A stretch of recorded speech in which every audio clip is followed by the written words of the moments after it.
Welcome to Charts Today. My name is David Linton, and today's edition for Thursday, the 8th of January, comes to you from Sydney in Australia. Quite a hot day here today, and I've been out in the sea. It was great, but it's now about 7 o'clock, quarter past 7 in the UK, 6:15 in Sydney.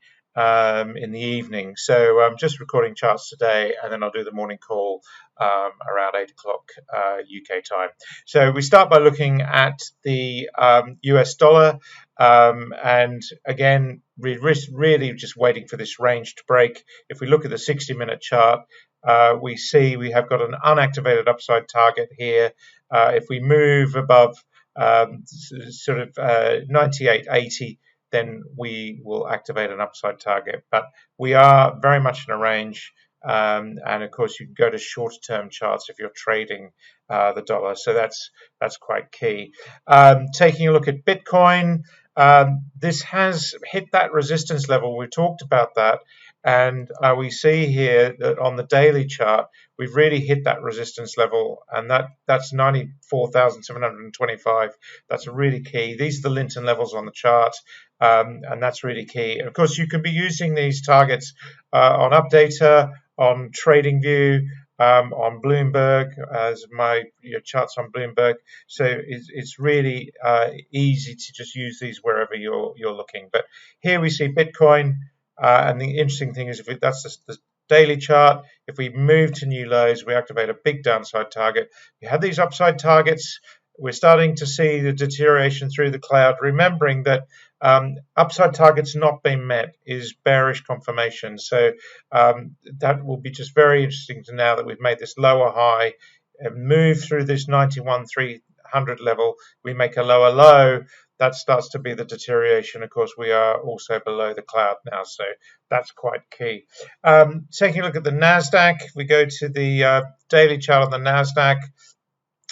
It's up very slightly, have activated this upside target. We're still waiting for this upside target to activate on the NASDAQ. Really just not looking strong. We looked at the Mag 7 yesterday and charts today and really struggled to see any great strength there. Google, probably the Alphabet, the real sort of outperformer there, but the rest of the Mag 7 all struggling to make new highs. And we're going to look at the Dow 30 in a minute, looking at the US bellwethers. So that's quite key. The S&P 500, this is the future. It didn't fare quite as well on the S&P. We have activated an upside target there, but it was weak yesterday, so that's quite key as well. We will look at the energy mix in the morning call, but of course the big story is crude oil, and what we're seeing on crude oil is really quite key there, that we just have still got these downside targets. So really quite the fact is that the bearish market for crude oil has been there for months, if not more than a year, downside targets. So we should not be surprised to see falls there. And as I say, we'll cover that in the energy mix later today. Gold is down 1.4%, but probably the really big story is that silver is down 6%. So that's really quite key when we look at the charts there on silver, and then that's gold just pushing higher but struggling to make a new high. Still bullish on the daily, but silver and platinum down 9%. So we are just seeing the risk on trades not performing as well. So silver really pulling back there, and if we look at the 60-minute chart, that's going to just show up a little bit better there. We've got downside target now activated on the short term, and remember, if you're trading these products, you want to look even shorter term still.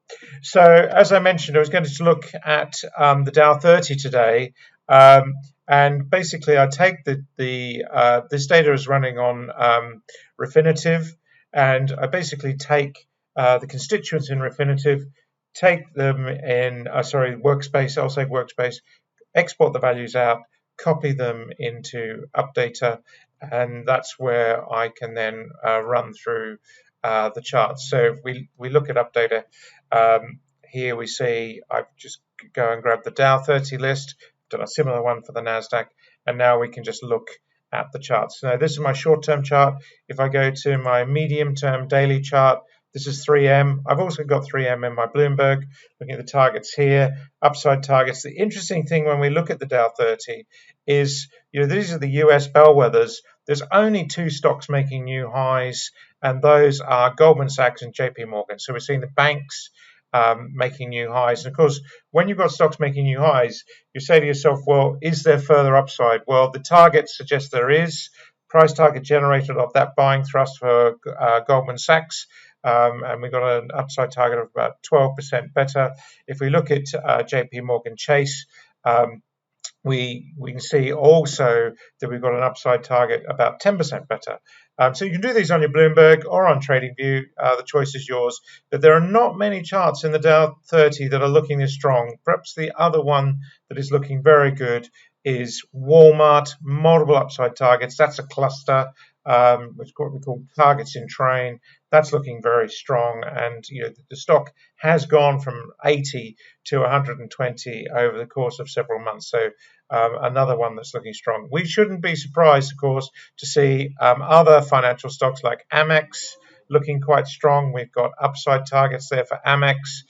Not quite making new highs at the moment, but upside targets there.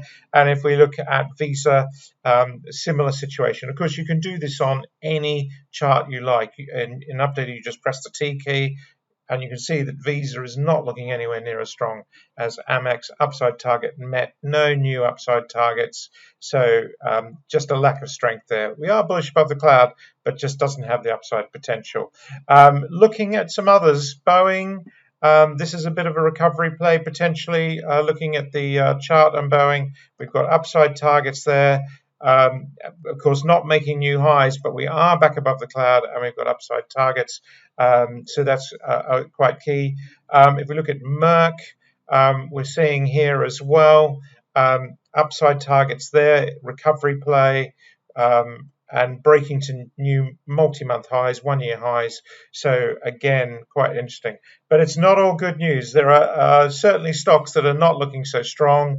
If we look at, let's have a look. Nike. We can see here we've got downside targets.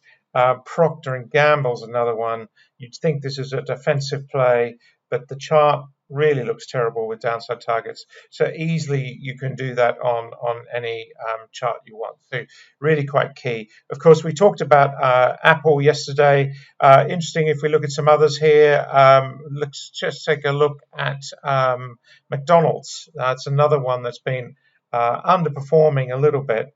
And we can see here just really sideways action. So no clear targets because they have not been buying or selling thrust. So really quite key. Coca-Cola is another one we can look at. Again, the choice is yours. Mixed targets. And this is where you have to resolve the targets. We've got an upside target and a downside target. And the downside target's the more recent one, moved below the cloud. We've got two targets pointing lower, so just not looking as strong there. So that's quite key. Now, as I mentioned, we're going to look at the energy mix in the morning call. So we will cover that, looking at TTF and gas prices.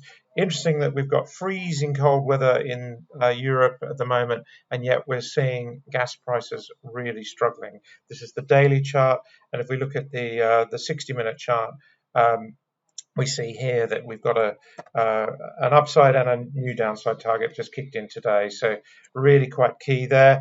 And if we look at the 1 minute, that's going to be really what you want to be watching if you're trading. As I say, we're going to cover this in the morning call, new downside target this morning, and that's really where we're headed. That's it for today on Charts Today. Keep an eye out for the morning call if you're trading energy. Until tomorrow, happy charting. Bye for now.